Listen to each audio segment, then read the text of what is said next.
What that is? Discipline. Selfish. No joke. We're legitimate. Let's fucking do that. Then do it. Do it 100%, because I'm trying to. We recognize that we are limitless.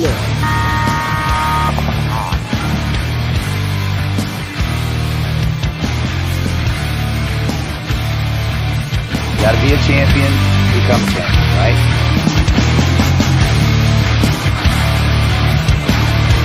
Winning is a habit because we create habits that lead to good execution and success. Welcome to episode 64 of The Coaches Show. I'm Coach Mike Bianco of San Diego Dynasty, and with me as always is my friend and coach of Red Legion, Ryan Gray. Tonight, all things Tampa NXL. Discussions like the fluke that was Paintball Fit's World Cup win. How the Dragon is obviously washed up and done. 2 new WNXL winners and 2, count them 2, first-time semi-pro teams recreating a match from World Cup last year and what can only be mass confusion on the face of Noel Tran. Plus, Coach Gray is off to an early lead in the Coaches Show event predictions, you son of a biscuit. Am I? Once again, the first event of the year did not disappoint, and the Summit Awards was an evening to remember. We're going to talk about some of those. This episode is brought to you by Maxed Sportswear. If you're playing the NXL or a regional league, contact Charles today for contingency details. Trust us, it will be well worth your time to reach out. Remember, for all your custom paintball goods and now some contingencies, get Maxed. And BKI, the best knowledge in paintball. If you want to elevate your game, join BKI. New platform and content is on the way. Use code COACHSHOW to let them know you heard it right here. If you're a manufacturer, brand manager, store, or field owner and would like to support the show, we need you. We have a new pricing structure for 2025 and are eager to discuss how we can partner with you. Please contact Ryan through our social media channels or Ryan at coachesshow.live. BKI, where you can quite literally learn from the best one-on-one. All right, Ryan, lots to cover tonight. I'm excited about this episode. By the way, ladies and gentlemen, yes, it's Thursday. We normally come on Monday. We will be back to Monday this coming Monday. But right now, we just had a lot going on after that event, as you can imagine, and we needed some sleep.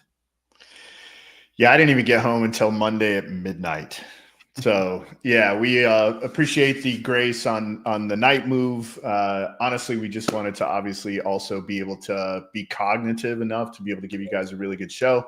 A lot of cool stuff happened in Tampa. I don't want to jump into the content already, but some of the things that we kind of thought were going to happen with a few of the divisions did in fact happen, which I think is really cool.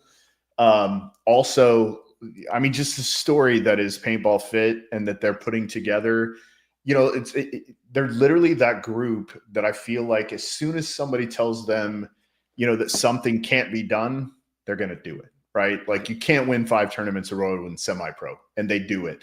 You can't win back-to-back events in the NX and in the pro division and they do it, right? Like you can't be a freshman pro team and win the World Cup and they do it. I mean, they're just continue to do the unthinkable, right? And it's just such an amazing story. And as you mentioned in the intro, we had 2 brand new teams in the finals of the WNXL. The team that won the tournament, it was their very first finals, I believe.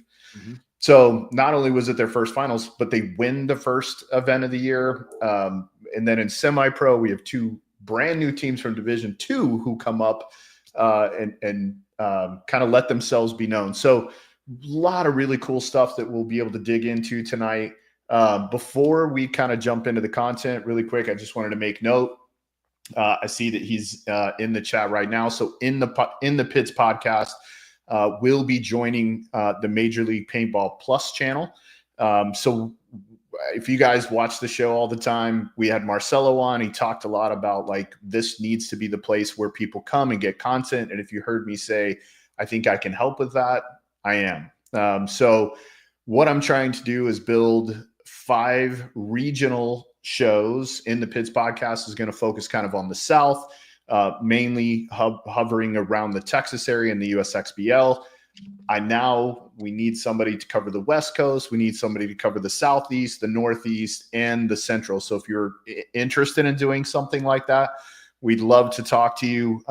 We would like to maybe be able to add even more shows. So we're hoping to be able to get 12 to 15 shows. So there's a couple of live shows every night that are happening on the channel. We don't even mind if they're post-produced shows. We just want a lot more activity on the Major League Paintball Plus channel. So this can be a place where you can come and get content kind of all the time. What's up, Joey? Joey Blue in the chat. So also tonight, because it's just Mike and I, you guys in the chat, if you're in there and you have questions or you want to talk about things that we're talking about, please pop it in there. I saw somebody earlier saying upload the finals. Just to be clear, we don't have anything to do with that. I'll pass it along, but that's not who we are. So we again, we'll try to pass it along, but we don't have anything to do with that. So anything you guys want to talk about in the chat, as long as we're on that topic, we'll talk about it. Otherwise, we'll just kind of move right past it. So yeah, lots. It's a lively group tonight, that's for sure. Everyone's popping off. I love it. Keep it up. Oh man, we got some big names in there. So welcome, Todd. Yeah, so Mark, let's talk about the summit a little bit. Mark Johnson, yeah, Todd Adamson. Mark Johnson wins the ICPL Player of the Year award. That's one of the summit awards that I did kind of want to highlight. So Mike, talk about some of the summit awards that you thought were one, really well deserved. I think all of them are deserved, but really well deserved, maybe not surprised. What are some of the ones that weren't a surprise to you? Well, it's such a great question because there was so many interesting dynamics happening in some of these awards. You know what? I'm going to hop right into this one. Our friend, he's in the chat right now. I'm just going to throw a shout out to him because not only did he win Photographer of the Year back-to-back 2 years in a row, but he's also got one of the best podcasts I've watched that have come out recently in a long time. So to Shelda, man, hey, congratulations. Well done. Although, honestly, every single one of those guys in the category with Shelda are incredible photographers. So I don't know how people made that decision. So it was really impressive, but congratulations to my friend Shelda. Yeah, it's very cool. I was sitting with him and Amanda when it kind of was happening. It was really weird the way they did it this year. They kind of went out and told the award winners, kind of make your way to the stage before they announced it, which kind of, to be honest, kind of sucked. Like it pulled the emotional experience of the name call out of it, just kind of sucked it out, right? Because you sort of knew, all right, that means I won, right? If they're telling you to go to the stage. So I hope they don't do that again. That wasn't very cool. Yeah. So Mark Johnson saying he didn't even know he won the award. Yeah, Mark, you were the ICPL Player of the Year, so you should get some sort of plaque. It's actually a really cool trophy, and absolutely much deserved. You were a monster in Tin Man last year, so big award for you. Yeah. So what are some of the other ones that happened that you weren't surprised, right? You were like, yep, that makes sense. Oh, wow. Gosh. Well, I think Malloy winning offensive Player of the Year. So I think that was a given. That one wasn't too hard to figure out when you look at his record, not just in the NXL, but in the NXL in Europe as well. It was quite impressive. I don't know. There's so much to talk about on that front because, I'm babbling a lot. I'm saying a lot now because I'm reading all these comments and they're all distracting me. Joey Blute, that's not going to happen, brother. Not going to happen. So it is for me a little bit. A little bit. Okay, Joey, it's coming. It is for me a little bit. So. Yeah, he knows me. I shoot straight. Yeah, I shoot straight. I thought congratulations to all the winners. I was a little surprised on the as much as I love Mr. Rabikoff, I was a little surprised on the Icon of the Year. I was a little surprised on that one. Yeah, I thought that could have gone like 3 different ways. Yeah. It's cool that he that he won it, right? Like, and I'm excited for him. I do think that the comeback story was really cool after, leaving AC Diesel and then, coming back to Red Legion and playing such an integral role. It's just hard to know like what the award is for, right? Like if it really is for what happens on the field and off the field. You and I talked about this a little bit in the green room. I kind of feel like a guy like Colt Lukow, would have been a really cool award winner to win that award. Just all of the things that he does at Paintball Fit, kind of the story of him with, kind of his size and how really he is a very athletic guy. And I just think the story around what he does and people looking up to him that maybe are a little bit different, not just because he's really, really tall, but people looking up to him because he's built a little bit different from an athletic perspective. And he's a monster. So I thought it would have been cool for him to win the award, but honestly, any of the guys that were listed on that one, it wouldn't have surprised me if any of the guys on that list would have won it. Well, of course, we're the Coaches Show podcast, so we should probably talk about Coach of the Year. Yeah. Were you surprised by that one? Mr. Ryan Brand of X Factor? I think if we go back to the offseason, totally Ryan Brand, right? Like he made all the right moves in the offseason. He had multiple snake players. Starting the season, he had 4. And then Ryan Hoskinson leaves, goes to Chicago Aftershock, and really has kind of his breakout. If we go back to the offseason, I think you got to give it to Ryan Brand because I do think he had the best offseason. It was a little bit weird that Joey Blute wasn't on the list as a that's right, an event winner. We talked about that on our show kind of going into Tampa. And then I really felt like Max should have won the award. Anybody who can do what Max has been able to put back together with Red Legion, win 2 events in the same weekend, win the series by more than 100 points. I really felt like it should have been Max. But that sometimes that's just not the way it works in the way those, kind of contests are done. But I was a little surprised. I think Ryan is a fantastic coach. He's one of the best coaches that we've ever had, but no doubt. Joey, I said the same thing in the green room. Ryan wins no tournaments last year and wins Coach of the Year. Max wins 2 back-to-back in the same weekend. I really felt like Max probably should have won that. Yeah, I feel that. Probably I feel that as well, but yeah, I don't know. It's kind of like Verbal not being on the creator list. That's weird. Or Matt the Gym Rat.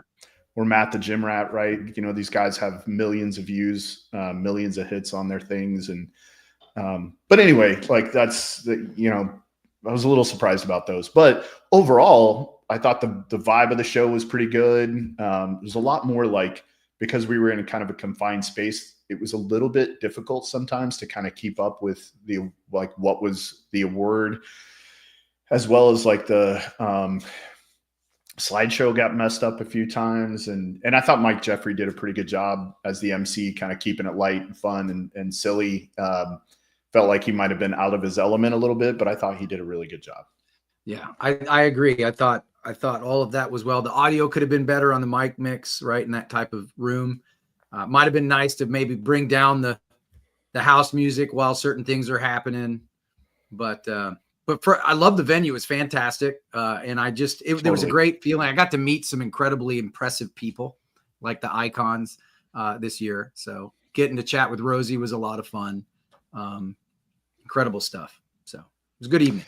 I haven't seen Rosie in a hot minute, so it was nice to kind of play catch up. I got to play a tournament with Rosie in 1998 in Texas.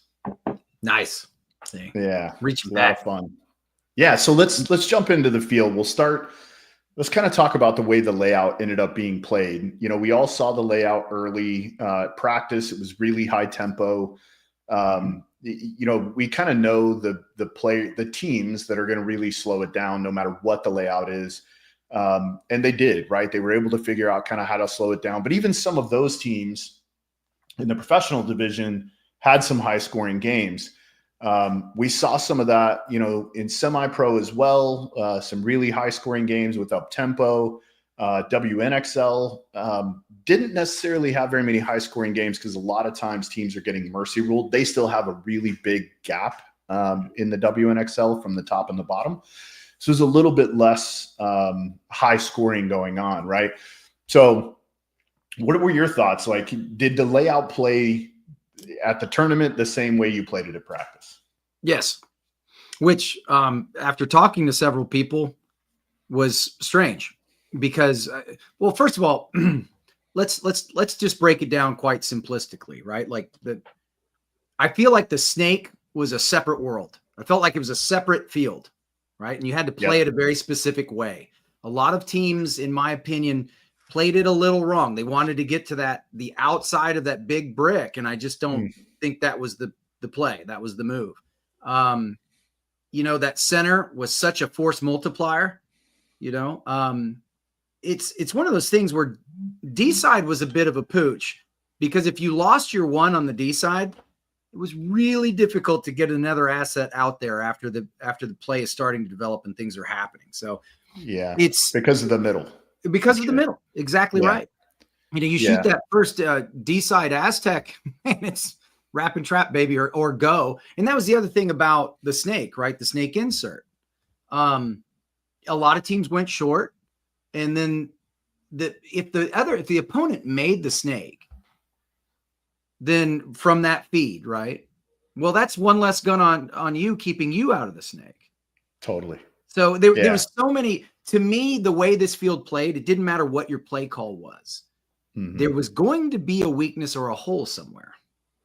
And as a matter of fact, I started to write the blog today, and my opening comment was it was like playing Rochambeau on because it really depends that tower, that Hertz tower, which way was he shooting? Yeah, well, and a lot of times there were two guys in that zone. That's right. You had that blind spot you could play. Yes. So I'll tell you though, all the things you're saying, made me love the layout, right? Because it was such a chess match. You know, you could play the match game in the snake. If they were in it, go get in it. If they're not in it, you don't have to be. The Dorito side, you could fly if you could get outside of the first Dorito, right? Right. Because then you could get low between the second and the third, and you were fine. Right. It was a free bump. Yeah. And then the middle was so dynamic and so chaotic.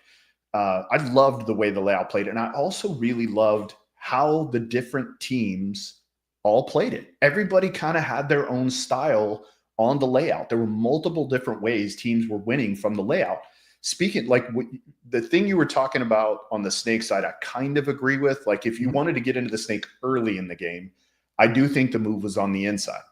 Yeah. But as a counter, if they're already in it, the move was definitely to be on the outside of the brick. Yeah. Definitely to be on the outside of the brick. Yeah. Like I saw, and I was just about to say this, we're not going to talk about the pro division first, but like the way Mouse played the counter game in the snake was perfect. Yeah. It was perfect. He would let the guy get in front of him. He would time it out where chaos would begin to ensue on the Dorito side, and he'd run through. He'd just run down the outside of that brick, shoot a couple of guys, and the point would be over. Like he played that. Mikey did it a couple of times from impact. I thought it was really impressive. And I loved how dynamic the layout became as the tournament went on. Right. And it really was, to your point, it was a chess match. And we say that all the time, but in this case, it really was, that first slip up, that first mistake. Or maybe we offer this body to create the opportunity, right? We were the match and trap, right? Absolutely. We would throw a body away to create an opportunity or to set a trap. The trap setting was fantastic. I mean, the opportunities here. Yeah. Now, one thing that a lot of people probably, I'm sure everyone's got a comment about this, but the amount of bounce shots on this field. Yeah, somebody brought it up. Yeah, Joey. But I mean, it's somewhat frustrating. I was talking to Ryan Greenspan about this. It was one of those things where it's like you get all this hard work to make this crafty move, and the minute you're busted, right? It's like, you're getting smoked, right? Because there's so many. It's a pinball machine in there. So, yeah, it was a lot of them. It was a lot of them. So, I mean, they've become part of the game now, though. It's just part of the deal. It sucks, but it's part of the deal. No. Well, let's start with semi-pro. Okay.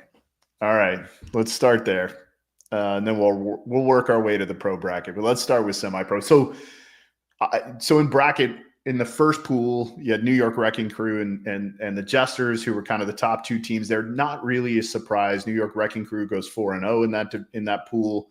And then in the next pool down, you have Bear Ridge Factory, who goes 4-0 in their pool.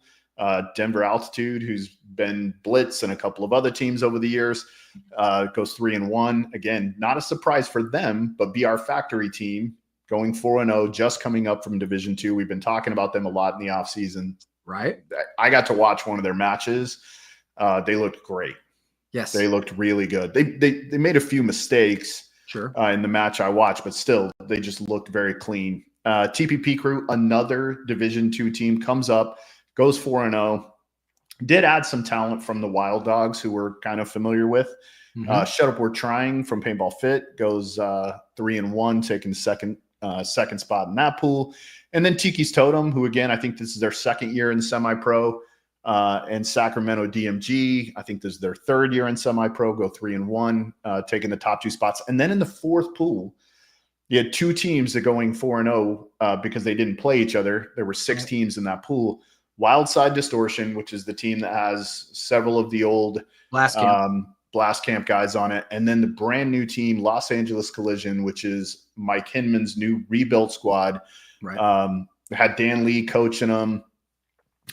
They go 4-0. Also got to watch one of their matches. They looked really good. So it was a mixed bag in semi-pro, right? We had some of the kind of usual suspects, right? But a lot of new teams. So of the teams in the top 8, 1, 2, 3, 4.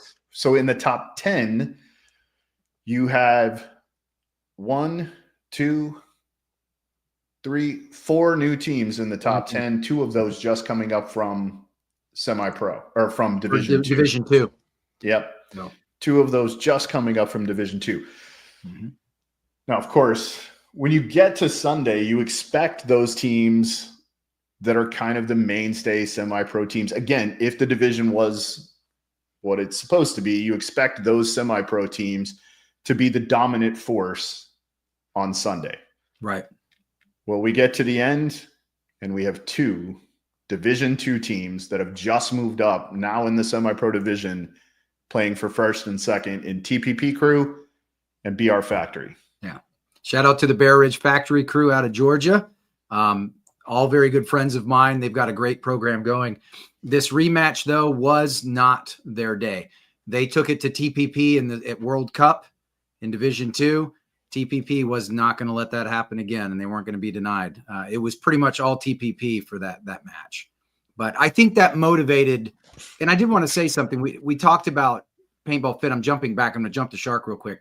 But something you said about Paintball Fit and their story and everything, I think Paintball Fit shows the difference between motivation and discipline.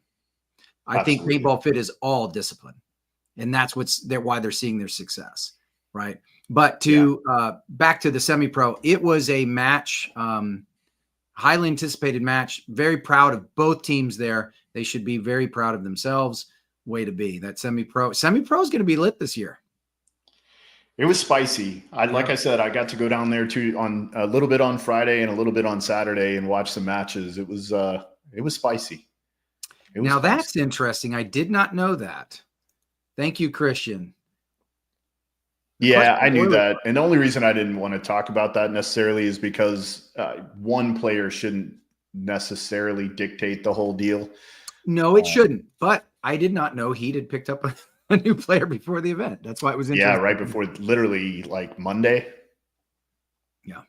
Yeah. Like Monday, they picked him up. Classy, Joey. Way to be. Way to represent. They did play great. Yeah. TVP played great. Yeah, absolutely. Joey, I was just talking about you with somebody else. I'm sure he'll holler at you. Yeah. I think they're coming to practice, you guys. Correct. All right, let's move on to the WNXL. Yeah. So the Heroines, in heroine fashion, pretty much dominate the prelims. I think they gave up 2 points, right? So,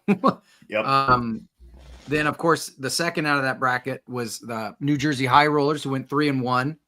And then Dallas Vibe. No surprise there. Dallas Vibe wins their bracket. right? Followed by the Femme Fatales, who going 3-1. Now, what's interesting about this is the two dominant teams in the prelims turn around and get beat by the two new teams, the Femme Fatales and Dallas Vibe. Both 1-point games, by the way. And I believe the Femmes Heroines match was probably the highest scoring match in I'm pretty sure it was it was in the tournament. In the tournament for it was. And but to be clear, neither one of those other teams are new. High Rollers and Femme Fatale have both been in the league, for a while. I meant new to the finals. Got it. That's what I also think High Rollers have been to the finals one other time. Have they? Yeah. True. Okay. My bad, High Rollers. No disrespect intended. Yeah. Way to be. All right. But there could be, again, the WNXL could end up like the professional division today, right? Where there's a lot of parity. And it's starting to look that way. And it was cool too to see Tammy get to win one. Yeah. Right. Yeah. She works so hard, and she's so supportive of all the other programs that Aftershock has. It was awesome to be able to see Tammy up. Like, did you saw her at the summit when they were getting their trophy. I mean, her smile was infectious, right? Oh, absolutely. Yeah, she was so excited. And it's always great when a team that works really hard gets to win one, right? Where it's not just a bunch of talented people, but also really hardworking.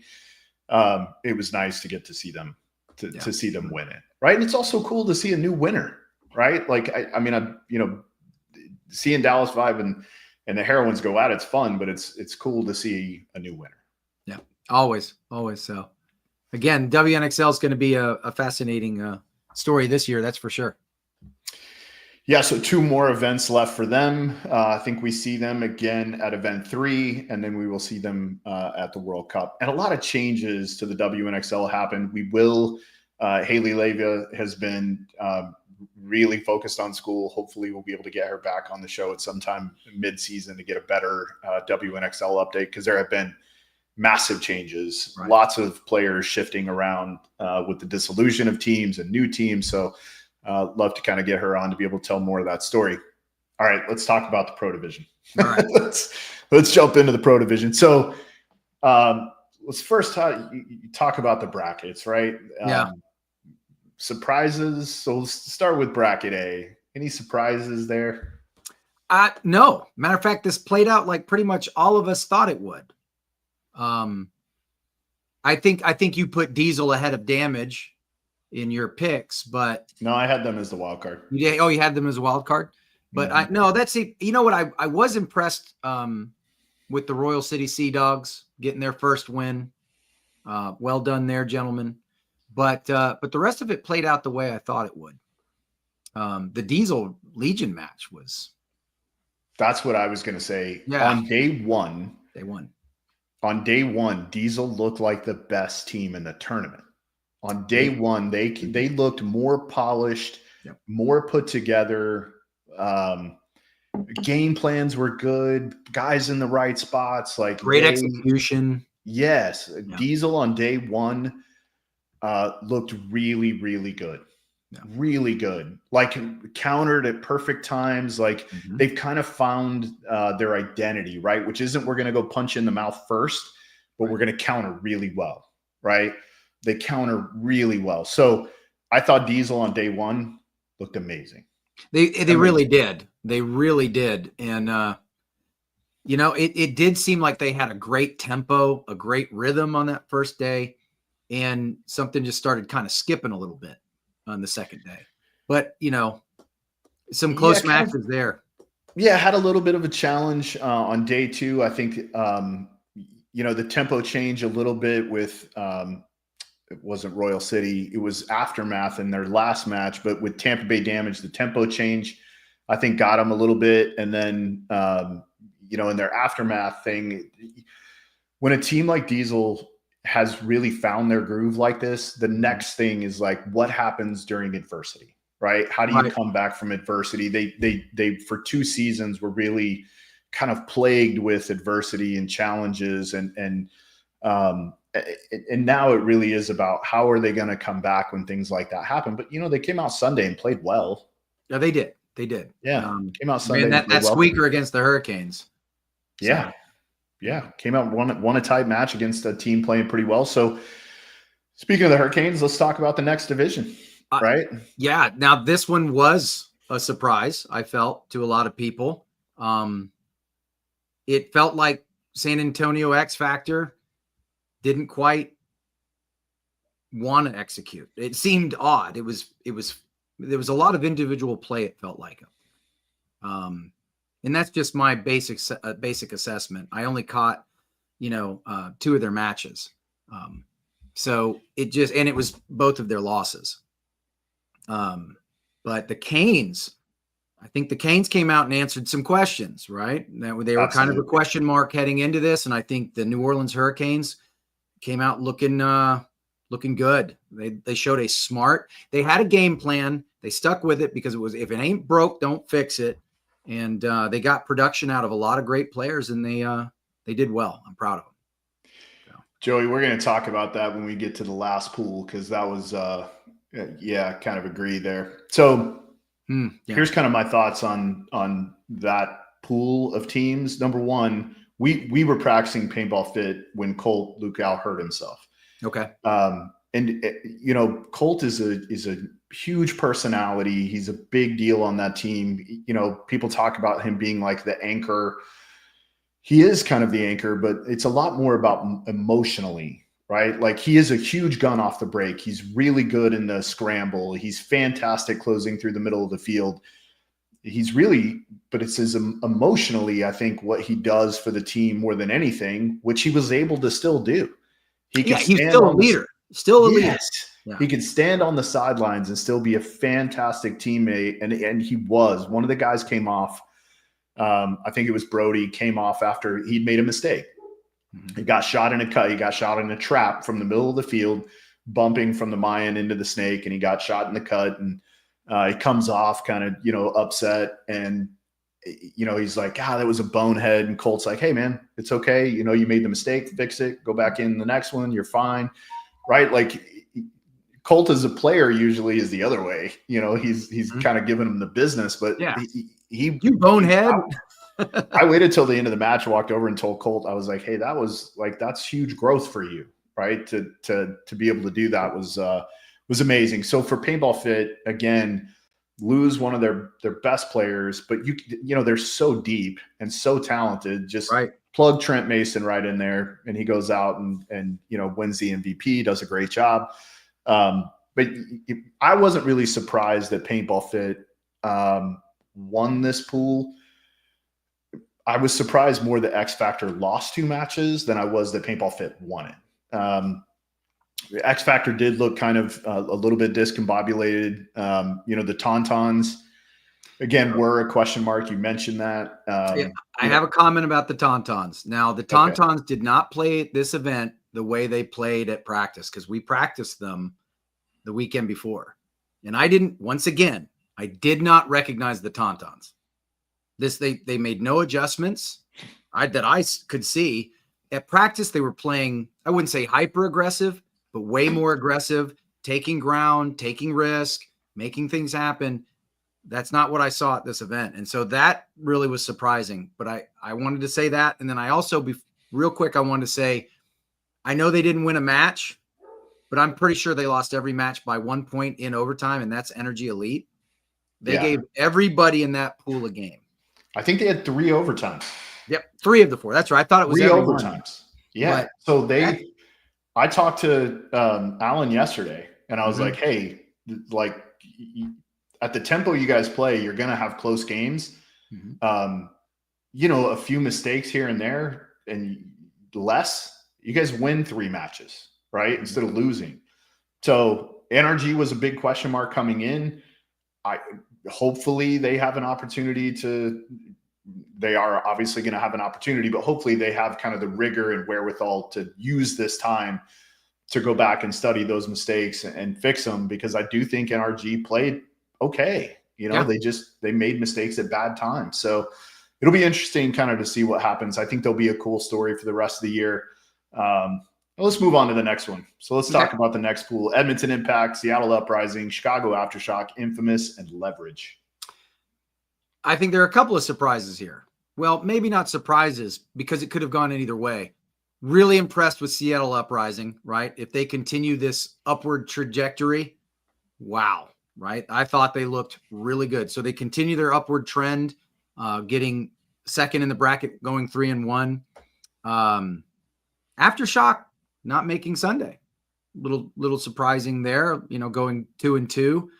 Infamous looked freaking amazing with their execution in their very first match, not just because it was a 5-0, okay, against a new team, but they looked like their reads were good. Everything was looking good. And then they lose the next 3 matches by 1 point each. Yeah. So, and Leverage, I felt like they lost 2 matches by 1 point. And I really felt like one of those was, I kind of had a disagreement with some of my teammates, but I felt like Leverage got a little cheated with one of those penalties. It was so bang, bang. He was looking that way. The guy comes through, smacks him. You're talking about in the snake? Ball. So You're talking about the guy running down the snake? Yes. No, he got shot in the hip. No, when he's in the snake, not running down the snake. He's in the snake. Here comes, I guess, was it Connor Kelly or maybe it was Rodriguez? I can't remember. But he had just turned inside. The guy runs by, puts a ball, and he squeezes off one. It was like, pap, pap. And then the ref threw the penalty instantaneously. And I was like, really? That was awfully fast. And of course, you go back and you watch the review and you do see the ball hit him. And then you see the ball hit, and it's okay. I just felt that was kind of so close. So I was, I'm an underdog guy. I like the underdogs, and I was kind of rooting for him a little bit there. I'm like, come on, man, you're about to pull off your first, pro win. And they didn't get one this time, but who knows? They very well might this next one. Yeah, I mean, Impact did not surprise me. On day one, they didn't look very polished. I kind of thought they would look a little more polished. They looked a little bit they just looked a little rough. Yeah. Looked a little rough, Uprising looked awesome. Like even in their loss, they looked really good. Like I really thought Uprising might have had an opportunity to go really deep, I really thought they looked really good. Shock looked very, very ragged. Just, again, a lot of miscommunications, not good connection. Just not very polished either. I kind of told Todd, I was like, hey, I thought you guys would look a little more polished. And he kind of laughed and was like, that's not the Aftershock way. I was like, all right. Okay. Well, I still thought you'd look a little more polished. And then Infamous wins a big one and then loses 3 straight by 1 point. So kind of the same story we're talking about with a few of these other teams like NRG. Right. They were in every match. Yeah. It's tight, right? Yeah. It's tight. I feel like Uprising's found their identity, right? With their, you've seen this style now the last 2.5 events. And I feel like they've really kind of fallen. It feels like they've got the right personnel, the right coaching staff. It just feels like things are coming along. And I watched them a couple of times in their pits, and they were cool, calm, collected. They were good to go. And dude, they played like AC. It was a real counter game, right? They'd let guys kind of get into spots. They'd analyze, they communicate really well, and they countered really well. Really well. Yeah. Like I agree with Daniel Holiday. Absolutely. Real talk. So yeah, we got for lots sure. of big names in here. So yeah, Dan, for sure. 100%. Yeah. Yeah. And they they're not just on the come up. I mean, now they got to kind of be a Sunday pick, right? Yeah. Gary. Thanks, Gary. Yeah. Thanks, brother. That's exactly what I'm saying. Yeah. He made, and so Billy Saransky was standing right next to him. He also laughed and was like, yeah, that's not. As soon as you join that team and you put that jersey on, you immediately become rough. And I was like, all right, got it. Got it. You're Pigpen from Peanuts. So. Yeah, makes sense. So, all right, let's talk about Sunday a little bit. You don't want to go into the last bracket? We did, right? Oh, no. Yeah, you want to talk about the last bracket for sure. I kind of do. Just a little. No, this was, going into this one, we talked about it, right? You and Shane and Kevin all said, well, there are a lot of unknowns in this bracket. a quote unquote rebuild for Dynasty. Houston Heat, some new blood in there, right? Los Angeles Ironmen, a little bit of new blood, but still having that core from the season before. Baltimore Arsenal, a couple of new weapons and new name change. And of course, New York Extreme, former ML Kings and a mixture of Kings and Extreme. And I think this was a great, fun bracket to watch. There were some wars that happened in this one. And, I'm really happy for Heat. I thought they looked really good. There's some guys on that team that are still firing on all cylinders, and I'm just really impressed. But shout out to Baltimore Arsenal, right? They showed a lot of grit and a lot of great game planning. They looked good to go there. I got to give credit to Extreme, man. They played the center pretty well. Harris played the center pretty well. Became effective up there, but that's about the limitations. They had the kind of that middle attack, and that's about as far as it went. So once they start expanding a little bit more on that, they're going to be okay. Ironmen, wow, full send. Those guys, they were looking good. So many of them are tall and can shoot down on that snake beam, which is frustrating. Tom is amazing.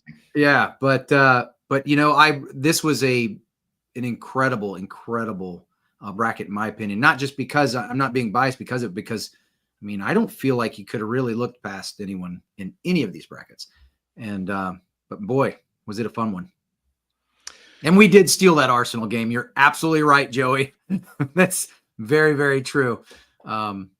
We could talk about that, but yeah. So, again, you said it all. Like Dynasty, everybody's talked about as a big kind of question mark.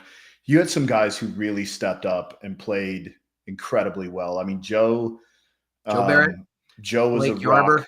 Yes, Joe was a rock kind of all weekend. Blake really found his tempo as the tournament went on.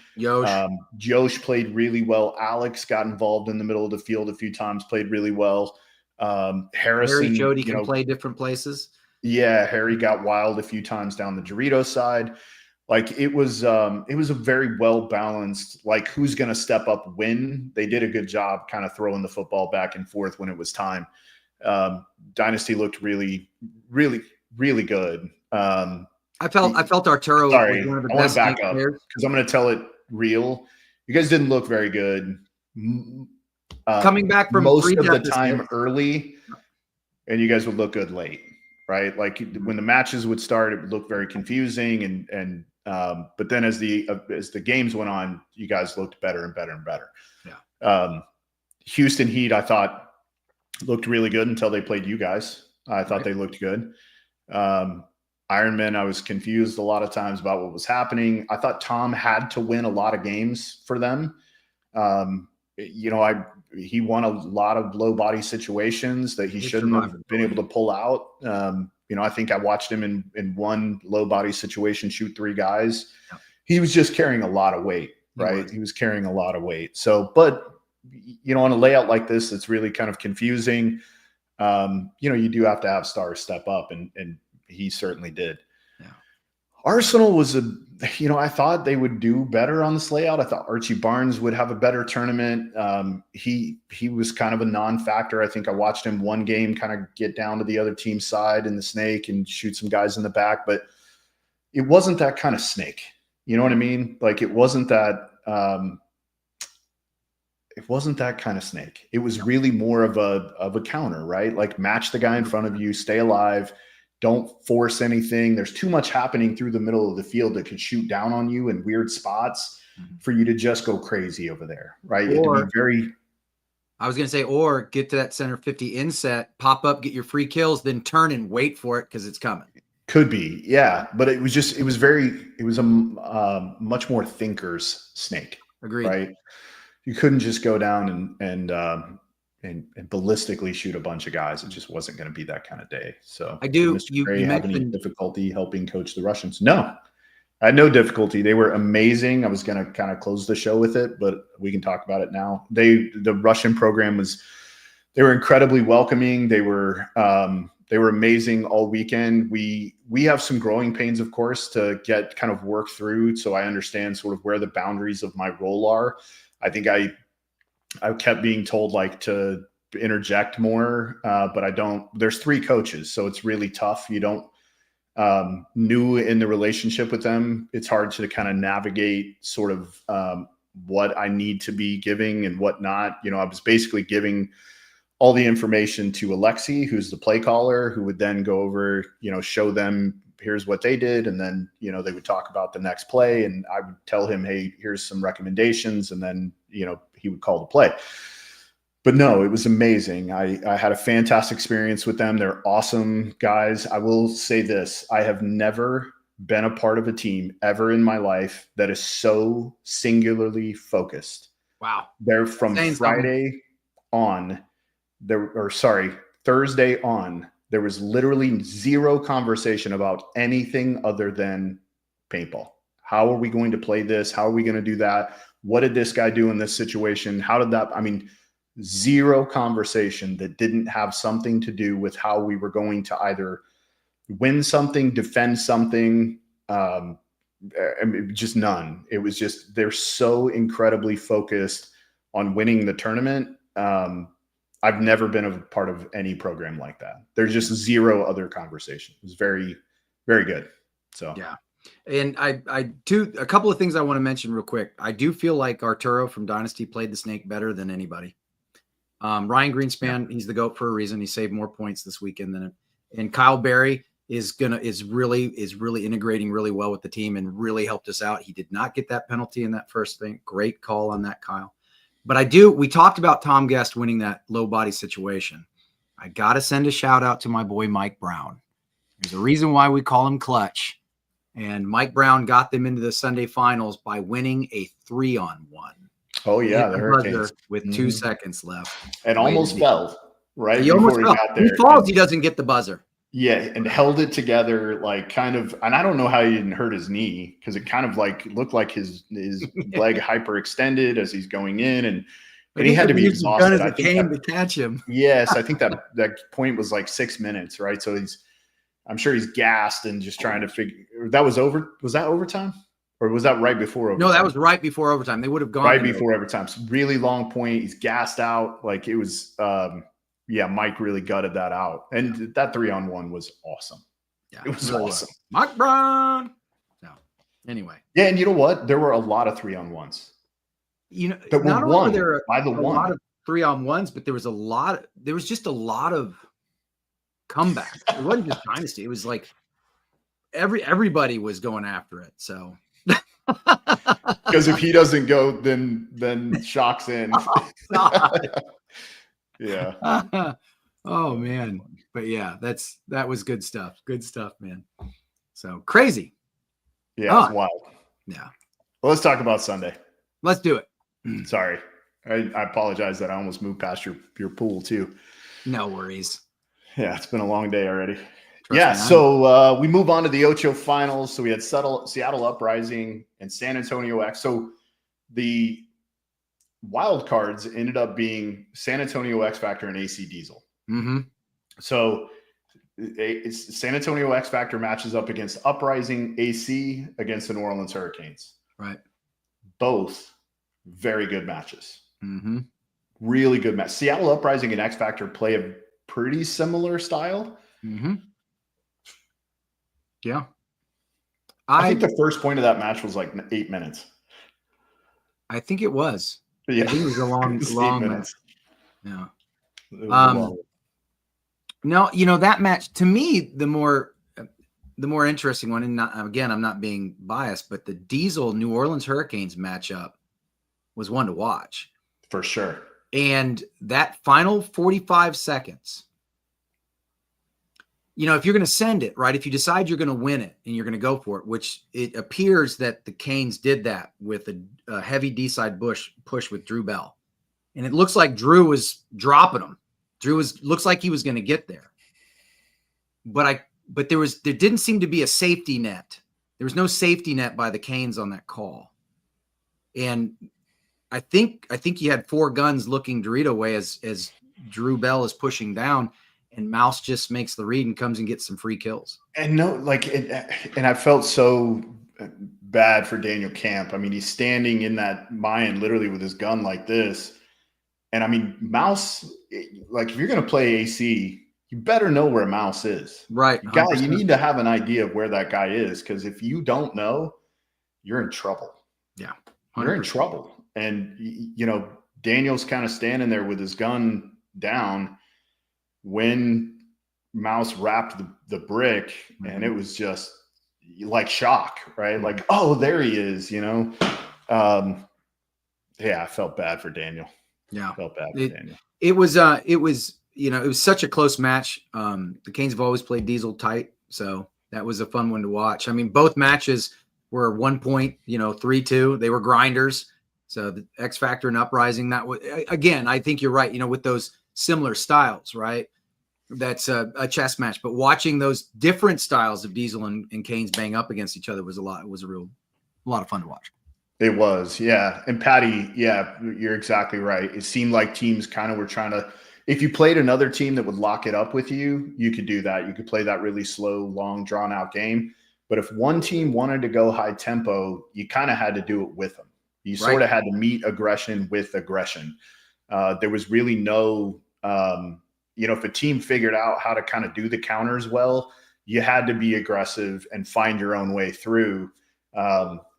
Yeah, if two teams that were going fast, and again, you know, the Russian, we like to go fast on the Red Legion, so we had some high scoring games. But yeah, Shipley, we talked about that earlier. Even though Colt was injured, he played a crucial role for sure. Yeah, he was absolutely an emotional leader on that team, and I'm sure also still providing critical on-field information for the guys as they're going out. Yeah, 100%. Colt was big. So yeah.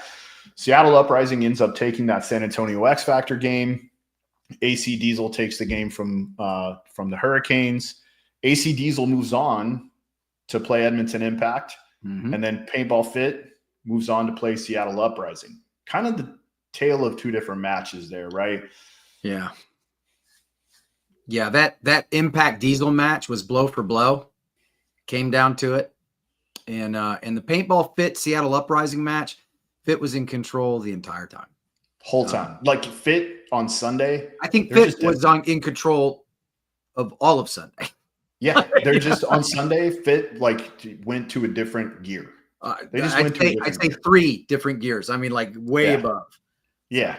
So again, Seattle Uprising, who's been playing really well all weekend, but kind of standard custom Paintball Fit paintball, shooting really well off the break, communicated exceptionally, and countered well. You know, again, they're another team that's like, we're not going to be first, but we'll see you there. Like, we'll get there. We're just not going to be first.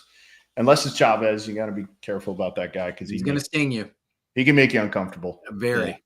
He can make you uncomfortable. So Edmonton Impact grits out that game against AC Diesel. Really also great match, right? Like another kind of final, somebody said finals energy with the AC Red Legion match. This match, Impact Diesel, that was finals energy. I mean, that was 2 powerhouse teams just going back and forth.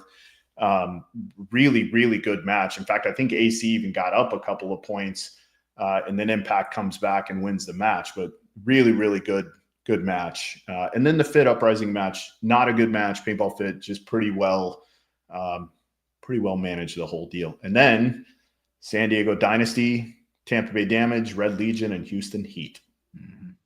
Yeah. You want to talk about that? You can talk about yours. I'll talk about mine. Okay.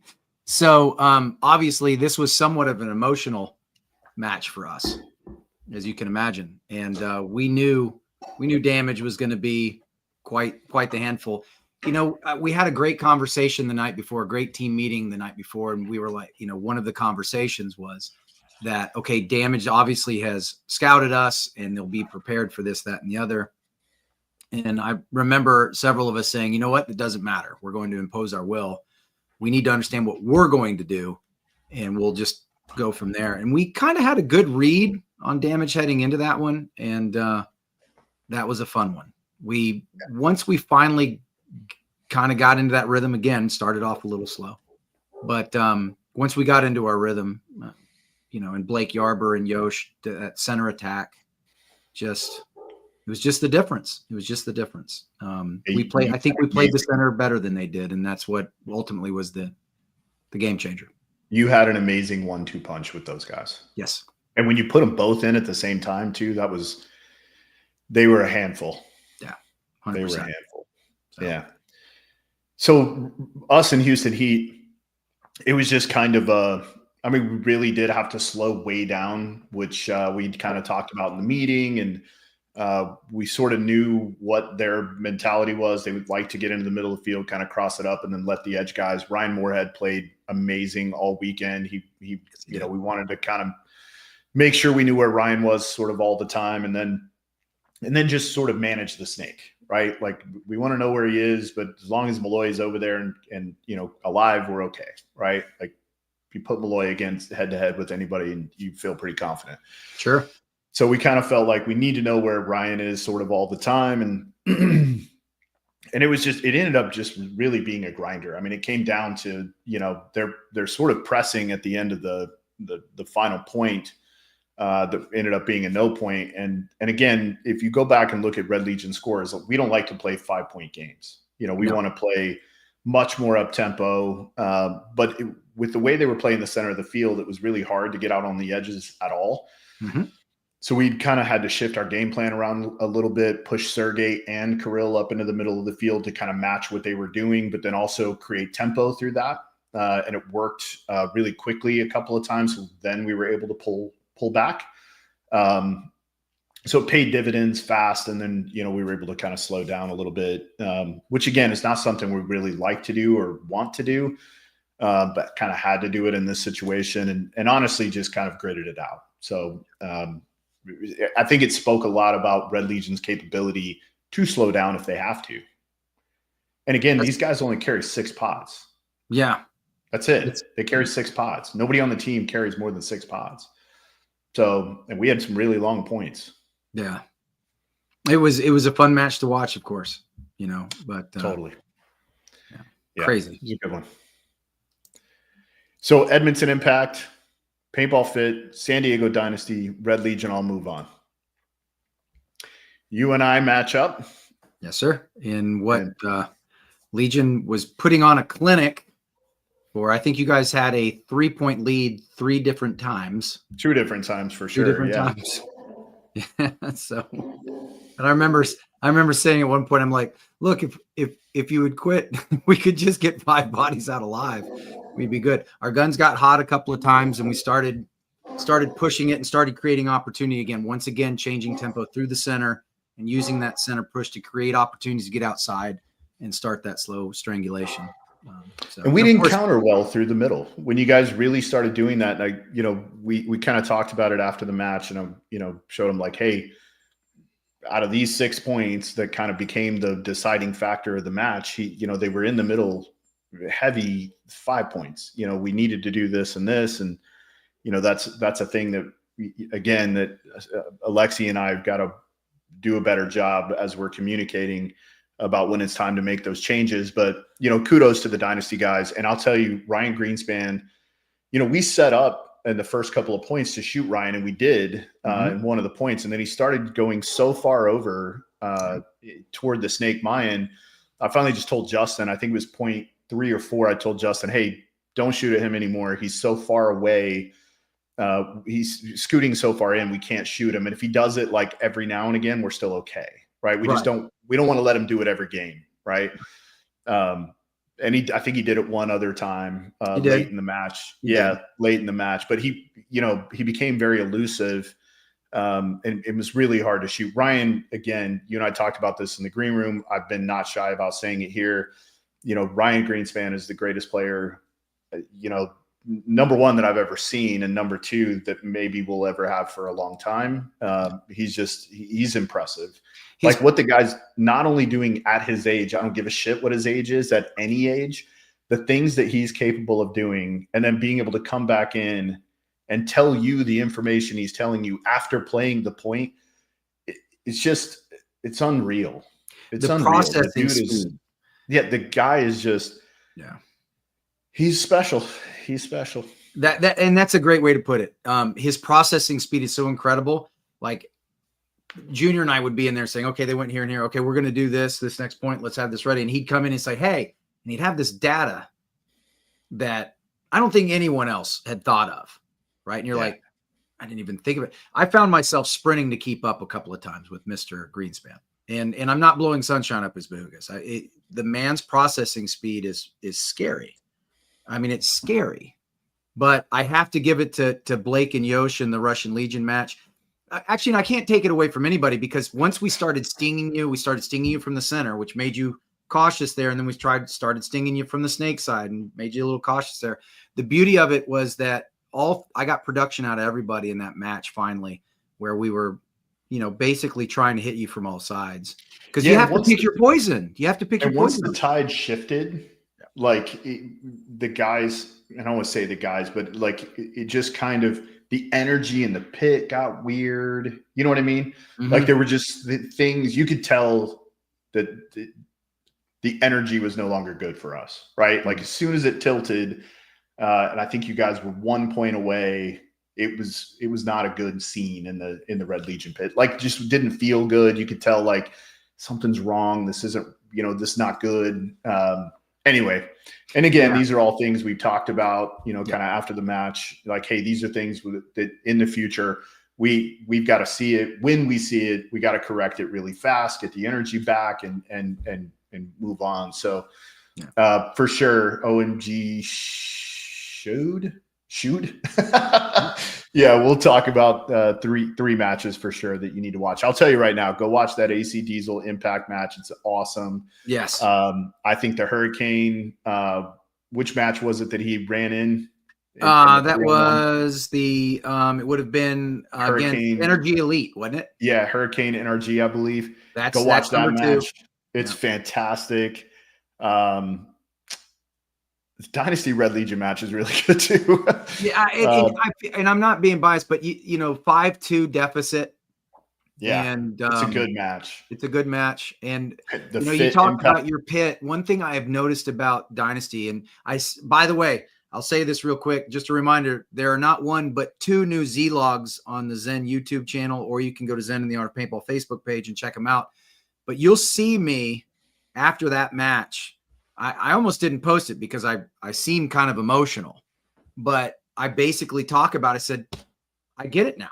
I fully understand the Dynasty magic because the pit stays cool, calm, collected. We talk about the game plan. We say, okay, we have to execute this game plan. And we're like, all right, we got to do this. Hey, yeah. And they're just looking at each other like, yeah, you do your thing. I'll do my thing. We'll do our thing. And we go and do our thing. And everybody's just like, I don't think heart rates were above 60. It was incredible. Mine, of course, I had 6 mice in my chest running, and 3 of them are dead now. But it's just incredible that pit. And I got to throw a shout out to our pit crew. They were incredible. Thank you, pit crew, the Dynasty Champion Club members, and everybody involved. I just had to say that because I got to meet a lot of them this weekend. And all right, this is not the Dynasty show. Come on. I know, but it's just good. Move it along, fella. Move it along. Let's talk about, because we can't forget about the other match in that, and that was the Paintball Fit Edmonton Impact match that was in this. Again, wow, that I would have to put that in another match that needs to be watched. It was a great match. That was a chess match. The back and forth, the play calling, the gunfights. The personalities mashing up against each other, incredible. Chavez, wow. Yeah, Chavi was really impressive in that. Honestly, like when you watch Fit play, you want to talk about well-rounded.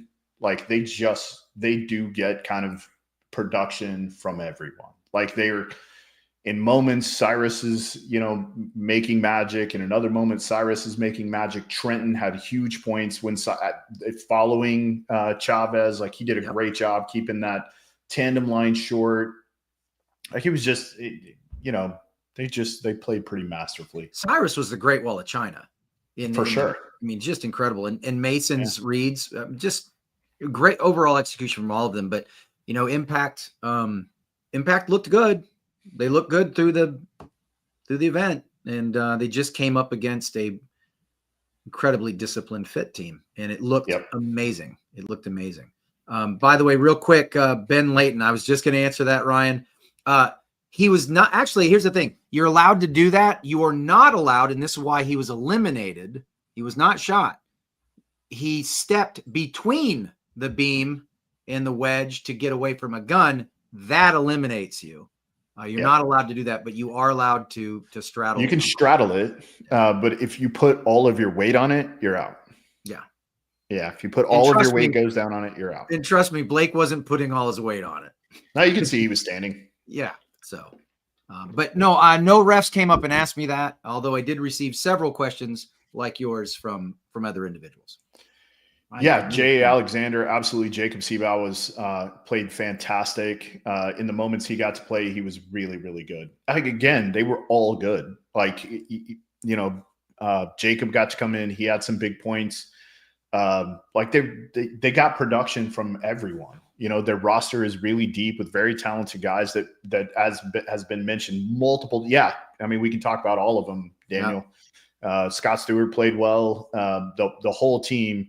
You don't win the tournament unless your team's playing really well. And they all played really well. Absolutely. All of them. Yeah, and it's been mentioned multiple times in the chat. They work really hard. Yeah. All right, let's talk about the finals. No, we're done. We can stop now. We're done. That was a great show. Wonderful show, everyone. Right? Okay. Not a ton to talk about here. Because, I mean, really, as much as we have talked about, Dynasty, really this show is about Paintball Fit, right? Yes. It really is about Paintball Fit. Like they go into this finals match again, and Dynasty is pretty red hot at this point, but red hot late in matches. And what Paintball Fit did really well at is not letting you guys ever take the tempo. 100%. They never let you guys take the emotion. Yeah. No, their composure was fantastic. Again, I keep talking about discipline. We came out there, we win the first 2 points. And I'm like, wow, we're executing. We're, like you said, we're hot. We've drug it over from the last match. And then they just said, not today. They just started hitting shots. Our interior guys couldn't live. We couldn't get wide. The adjustment there. How do you adjust to guns that are laser beams? And that's, I mean, there are a couple of different things we could have done, right? But I got to tell you, I was so impressed with Fit's discipline, and honestly, they were so cool afterwards. I enjoyed speaking to them. I do want to talk to Jason's. I liked it. I liked maybe shorten the 8 minutes to 5, but I like the format. I like the idea of being able to go out there, play 10 minutes and go, okay, let's get together. Let's maybe adjust our game plan. And I like the format. What did you think, Ryan? I thought it was great. Yeah, I liked it. It's so tough without and that's why, just so you guys know, the only reason we're not breaking down a match tonight is because they did not have an overhead view at all. So because the stadium, in the part of the city the stadium's in, you're not allowed to have drones. So we could not, there's no overhead view. So literally breaking down a match, we'd be talking about 2 players the whole time. And that's just not very meaningful for you guys. So that's why we're not breaking down a match tonight. So I think when they have the overhead view, and Maddie, when the folks up in the stand, in the commentary booth can really break down what's happening on the field from an overhead view, I think will be awesome, right? Because they can take those, whatever, let's say it's 4 or 5 points, they can grab 2 or 3 really meaningful points from that first half, throw them up on the screen, talk about what's happening, really explain, kind of the yin and yang of what's happening on the field. This team made this decision, which opened this, and they can get a little bit more technical and explain to the viewer what's happening on the layout, right? So from that perspective, I think it's great. Yes. Now, again, because we didn't have that overhead view, I felt like the 8 minutes could have been 5, or 3 even, but it was, I thought it worked really well. I really liked it. Yeah, Bobby, I agree. I thought it was cool. I think maybe they should do it more often, to be honest. Maybe it's not just the finals match. Because I think it would be cool to even do it in the semifinals, right? As you're leading up the story to move on. And maybe it's even something that could be talked about for more things, but I don't know. We'll see. I really liked it. I thought it was great. A comment here. I really enjoyed Mike Jeffries commentating as well. So those of y'all in the chat, what do you guys think about Mike Jeffries? I thought he did pretty well. I thought that's some big shoes stepping into. I like a lot of the analogies he brought, especially from other sports. So I thought he sounded good. Mike, I've been up there with Mike, and I think you have too. Like when he's up there, he is on the play-by-play. Like he's on it. He's really good at it. He's charismatic. He's smart. I thought Mike did a great job. I thought he did it. I mean, I miss Rich's voice, right? Like in his little like silly comments from time to time. But I thought Mike did a great job. Yeah, I think Rich would have had a ball with his silly comments than this particular layout. But I think you're absolutely right. I think Mike Jeffries does an incredible play-by-play. I really like it when Jen's up there. Jen Folk did an excellent job as well. I think Jen does an incredible job of putting things into layman's terms and really laying it out flat for everyone to understand. So I think she's a strong personality up there as well. Yeah. Wiles Media, I totally agree. I think Mike, you know, the difference between Mike and Rich really is Mike is he's a really analytical guy. Mm-hmm. And so you're getting more, you're going to get more strategic things versus philosophic things that I think we get a little more from Rich. And then again, kind of the silly things here and there.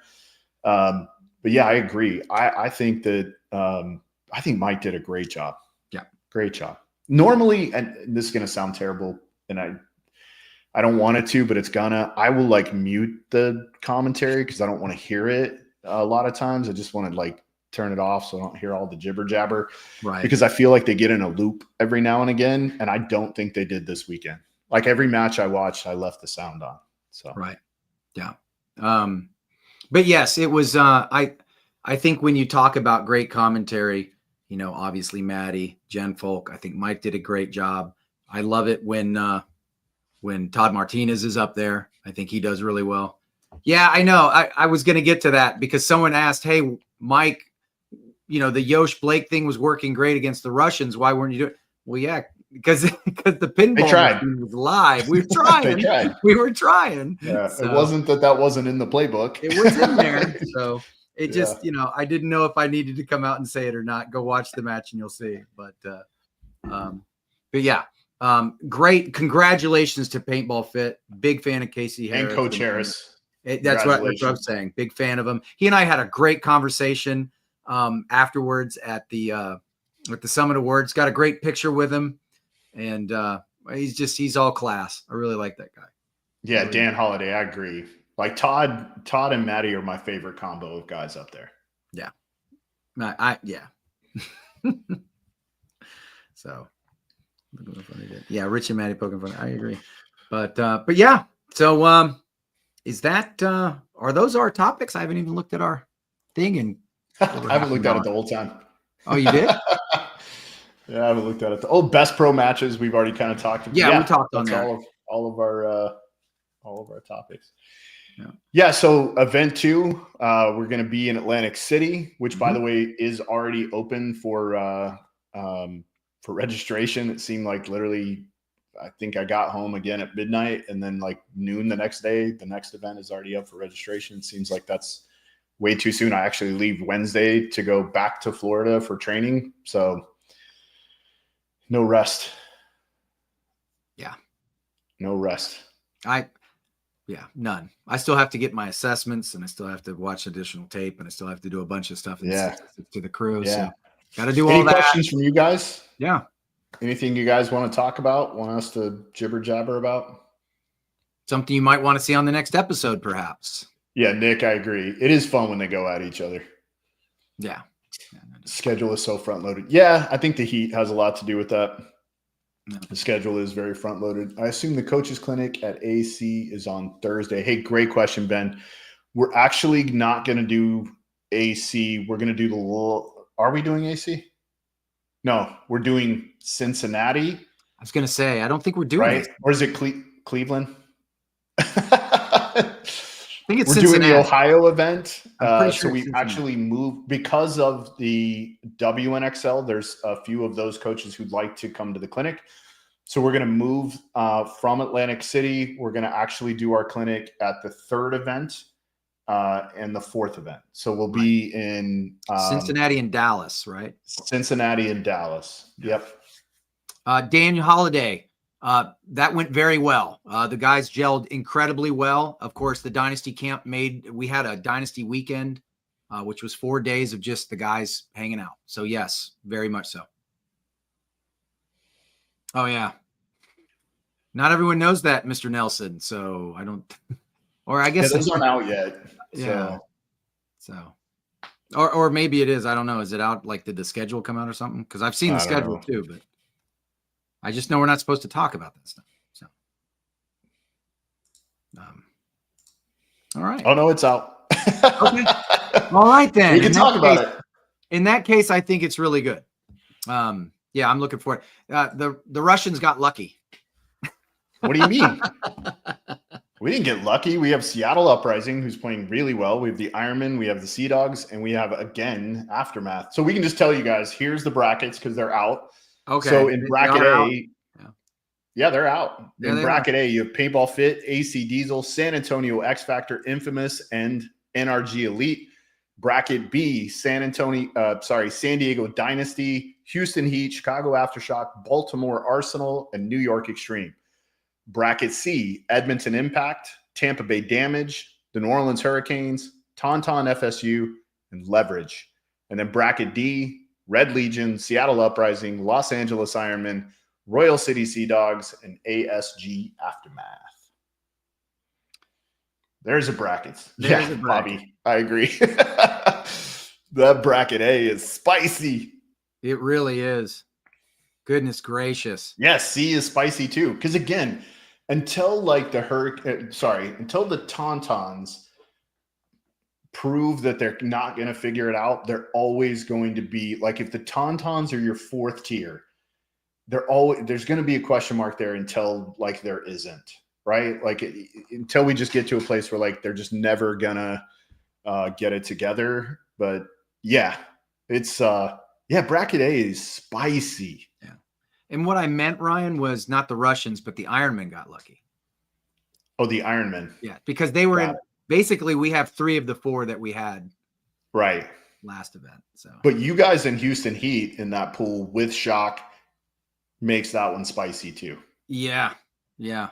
I'll call Shane and tell him that message, by the way. So I'll deliver. Yeah, picks are going to be a little more challenging.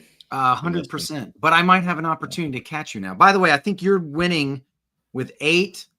I am. SK has 7, and I believe Shane and I both have 6. No, you have 7. I have 7? Legion, that's right. My wild card got in there, didn't it? X Factor, Canes, Impact, Dynasty. Oh, no. It's 6. I thought it was 6. You have 6. Because I had Legion, Damage, X Factor, Impact, Dynasty, Hurricane. 1, 2, 3, 4, 5, 6. Yeah, I got 6. So. Yeah. So close. I'm winning. It's all that matters. You're winning. Lots of paintball left to play, though. For sure. Yeah, for sure. The layout will be a big part of our bracket. I don't know about that. AC Diesel and Fit is going to be challenging. Oh, yeah. That's going to be so glad you mentioned that. Yeah, you're on it, Nick. Nice job. I just hope the second. It is the battle for Texas. Look at that. Fit, Diesel, and X Factor all in the same day. Just imagine if Heat was there. Yeah, Marcus, that did happen in Atlantic City. So Impact was the first seed, and I think Shock was the second seed, and they ended up playing each other before the finals. It was really weird. I don't know how it happened. I've asked, and I haven't really gotten a good answer. I don't know. It's weird. Yeah, that's exact. Somebody says Battle of Texas. Casey Harris. Yeah, Battle of Texas. Exactly what I was thinking about in bracket A. I was like, that's the Texas bracket. If Houston Heat was over there, you guys would have like the full boat. Yeah, you'd have the full boat over there. Paintball Fit, AC Diesel, San Antonio X Factor. Yeah. And I mean, Infamous has Ryan Hall, who's a Texas guy. That's a spicy one. I think C's looking, man, A, B's. Once again, you know what? I give up now. I give up. All the brackets are just grinders. Absolute grinders. They're good. They're good. I'll tell you what's going to be fun to watch, and they're popping off in here, and I love that, is here's what I think our tiebreaker for the year should be. Okay. We have to start picking the top 3 or 4 in semi-pro. I like it. Well, I picked Bear Ridge to be in the top 4 at this one. I did too. Yeah. So maybe that should give me a point. I'll tell you what. Well, then I would also get a point. I'd still be ahead of you. You go to 9. I go to 7. Shane stays at 6, and me and Kevin are, yeah. I think we start. Or pick the winner maybe of the semi-pro. The winner. Okay. That's the better pick. I like we pick the winner of semi-pro at each event. Yeah, I like that. 100%. Yeah. So Joey's asking, is AC going to be on ESPN? Possibly, right? It's either going to be AC or, because we have been invited back to the Ocho. And just so you guys know, the reason the finals are the way they are is because I believe Major League Paintball Plus is now doing all of that post-production to have each one of the tournaments where they could be sold as a show. And in fact, I think they are going to be. More on that once we have real details. Maybe we'll get the Prez back on and he can talk about it, but there is a lot happening, just so you guys know. I'm sure it's been shared on other shows because Tom doesn't keep anything secret. But there's a lot of stuff going on with media. Yeah. A lot of stuff. I do like the idea of adding the semi-pro picks. I'd like to do that. Yeah, let's do it. You can tell man. Mike's been with Dynasty past few weeks by the shirt. Yeah. Oh. It's all he wears anymore is like Hormesis. Like he's like a full on, although there's a picture and I'll post it online of he and I standing next to each other. He even takes his Dynasty shirt and goes full Alabama on it, pulls the sleeves up to his shoulders up here. It was hot. You see this tan line? You Got can see this tan line on my neck. So I was going full Alabama on that one, but it's a little embarrassing. But hey, I can laugh at myself. I want to tell him, like, if you grow some shoulders, you wouldn't be able to do that. Like, I can't pull my t-shirts up over my shoulders. Well, look, I'm okay. Challenge accepted. Jeez, you have to start playing along at home. I'll have to start playing along at home. Send you guys my picks. Yeah, semi-pro picks would be great. Yeah. I think that would be fun too. Yeah. We'll just add that in. Let's do it. And here's what we do. Let's add that in. If someone gets their picks like perfect, like say if we're picking the top 2 or the top 3 or whatever, and we pick the winner or whatever, you do get a point. No, I think we just pick the winner. That way, like we'll just call it's a bonus point. Right? Okay. So we'll just add it. There it is. So now there's 11 points available, right? So maybe that'll start creating some separation.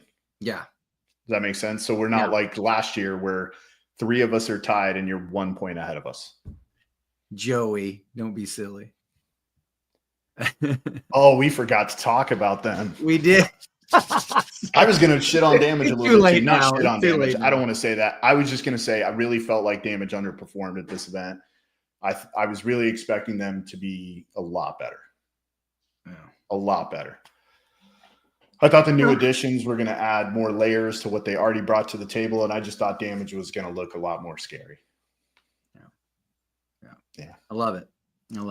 So, okay. Well, that's all I got for tonight, man. We were going to talk about PMOB. You want to talk about them? Not really. Okay. Yeah, PMOB did not do well. They want to know why we don't talk about them. This is why we don't talk about them. Well, I believe they got mercied their first 2 matches, didn't they? Yes. Yeah. So. Yeah. They come on here talking all this shit about why we don't talk about them. And then, by the way, this is why we don't talk about you.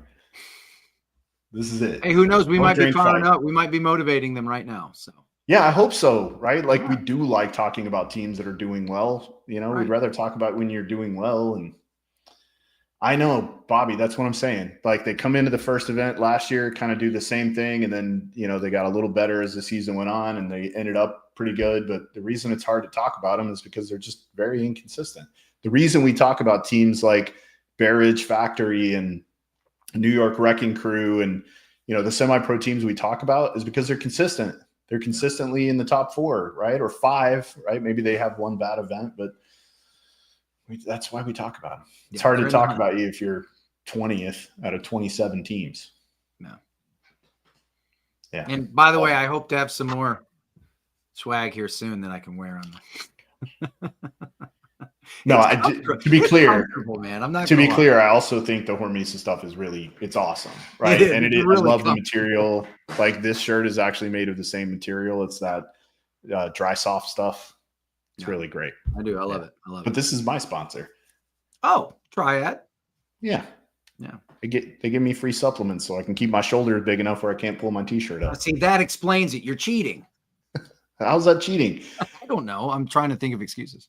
Yeah, I'm a 48-year-old guy, and they were like, "Hey, you look healthy. Like, where do you buy your supplements here all the time?" And I was like, "No, but most of the time." And they were like, "Buy them here all the time. We'll give you this many back." And then if people ask you where you buy them, tell them you bought them here. So this is where I bought them. Yeah, that's true. All right. Yes, they did, Bobby. We talked about that earlier. So we had two Division II teams who played for the finals in semi-pro. And again, I'm not going to say 100% that we've been saying for the last 2 seasons that semi-pro division has been a little soft, but when 2 Division II teams can both come in and climb to the top that quickly, it does mean the rest of the division is maybe a little, yeah,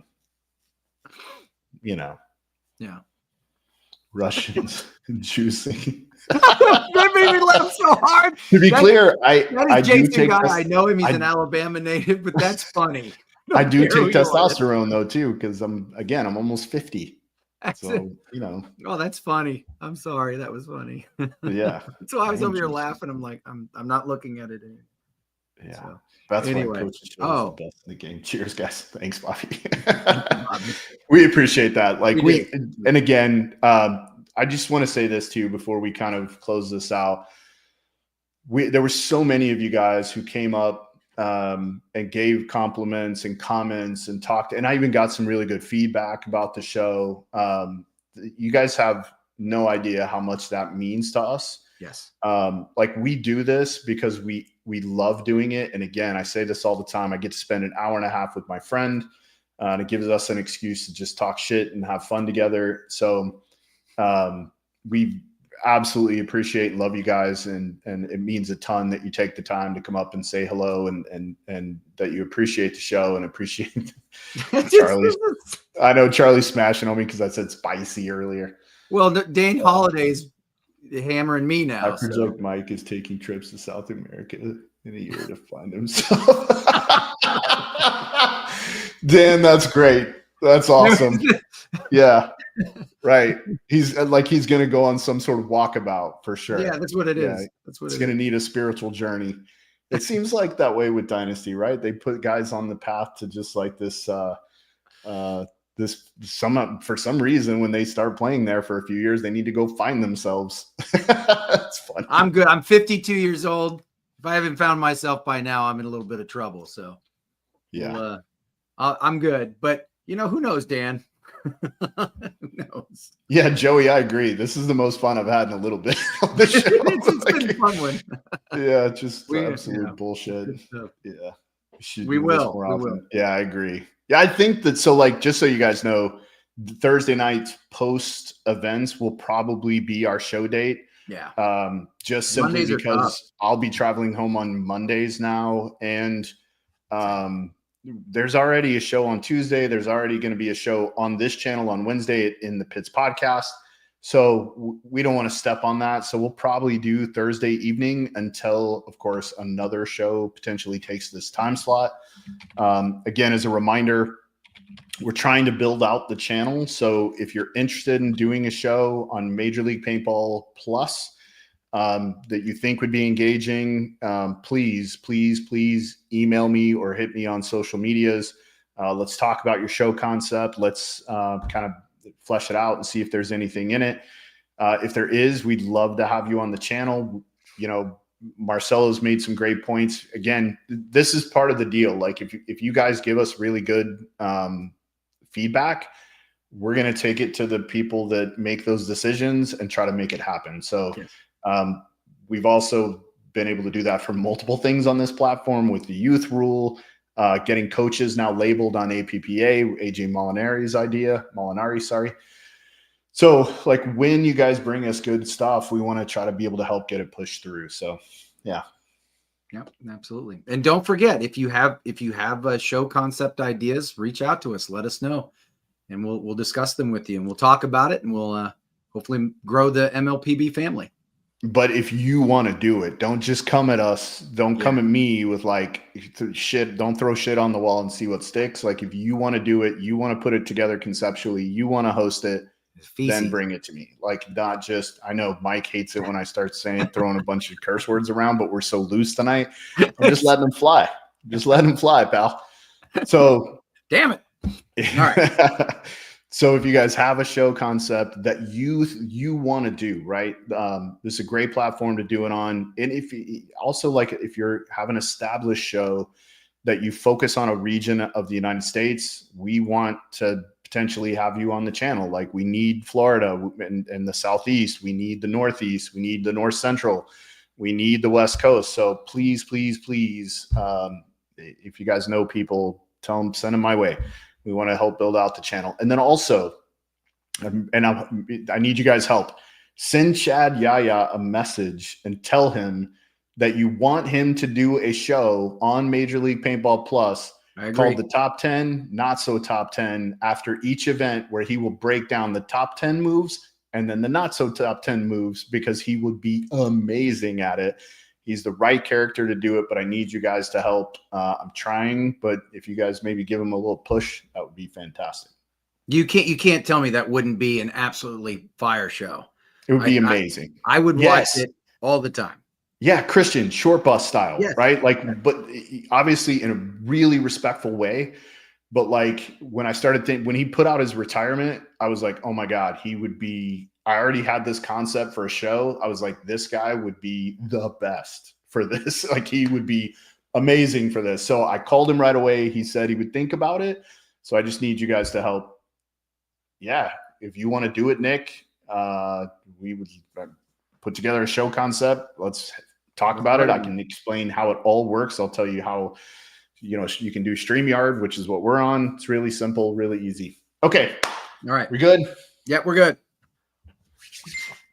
All right. Love you guys. Thank you for hanging in there with us for those last 15 minutes of chaos and nonsense. It's really not our style, but it was a lot of fun. Yaya retired and you're trying to Well, yeah. Yeah, of course. Because we need him. You guys understand there's like certain characters in the sport of paintball that we need to keep around. Yaya's one of them. We need him around. We need him. It's like Colt getting injured right before the event. One of my biggest fears is that he tore something in his knee and he was going to be out for like 3 events. We need Colt. We need him. And if you guys don't understand what I mean by that, send me a message and I will absolutely. I'll explain it too. If you don't want to talk to me, I'll tell you. Yeah, we need him. So, all right. Thank you guys so much. This episode has been brought to you by Max Sportswear. If you're playing the NXL or regional league, contact Charles today for contingency details. If you want to elevate your game, join BKI. New platform and content is on the way. Use code COACHSHOW. Let them know you heard it here. Thank you for joining us tonight. Thank you to Major League Paintball, Darren Cessna, Kevin Fillers, Alex Sorensen, and Tom Cole. As always, I'm Ryan Gray with Mike Bianca. Be responsible.